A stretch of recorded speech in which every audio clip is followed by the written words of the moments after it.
တနေ့တခြားရှုပ်ထွေးလာတဲ့လူလောကကြီးထဲမှာရိုးရိုးရှင်းရှင်းနေတတ်ဖို့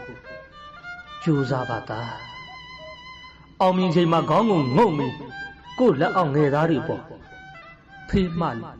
လက်တွဲခေါ်ယူပါကံတရားအလှည့်အပြောင်းကြောင့်ရှုံးနေချိန်မှာလဲခေါင်းကိုမော့ပြီးလောကရန်ကိုကြံ့ကြံ့ခံနိုင်ဖို့ကြိုးစားပါငါသားစိတ်တော်အတွေးအယူအဆချင်းမတူကြတဲ့အခါရန်သူမဖွဲ့ပဲညင်ညင်သာသာညှိနှိုင်းဖြည့်ရှင်းဖို့လေတင်ယူပါကွာဝေဖန်တိုက်ခိုက်သူတွေနဲ့ကြုံလာတဲ့အခါမှာလဲဖြည့်ရှင်းချက်ပေးเสียမလို့ပဲလှစ်လျူရှုတတ်ဖို့လေးချင်ပါကိုယ့်ပေါ်တန်ဖို့မထားတတ်တဲ့သူတွေနဲ့တွေ့တဲ့အခါငြင်းချမ်းစွာရှောင်ရှားလိုက်ပါငါသားကိုယ်နာကျင်ထိခိုက်စေသူတွေကိုတော့ညင်သာစွာပဲလက်လွတ်လိုက်ပါကွာကိုဒုက္ခရောက်နေချိန်မှာဖေးမခဲ့တဲ့လက်တစုံကိုတော့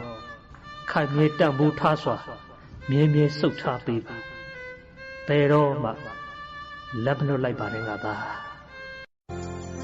အဖေအမေကဆုံးမခဲ့တဲ့ဒီကခွဲလို့ချင်ဆိုတဲ့တရားနှလုံးသားထဲမှာကိန်းအောင်နေတယ်ခွင်လုံးနာလဲကြော်ပြတ်ခဲ့တဲ့